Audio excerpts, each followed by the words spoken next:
Dalawang motorsiklo nagbangga naman, isang senior citizen patay. Detalye ng balita mula sa Action Radio Davao mula kay Jun Suter. Jun, may buntag.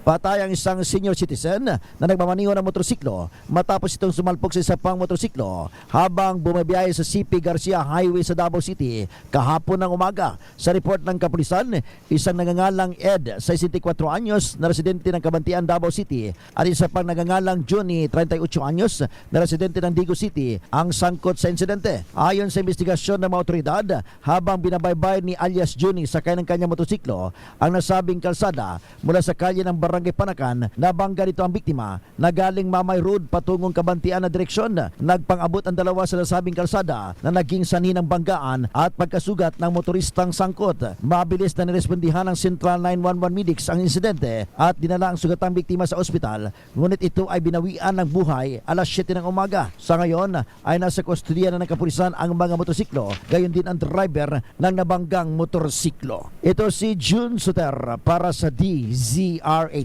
Una sa Pilipinas, una sa Pilipino. Daghang salamat, Jun Suter.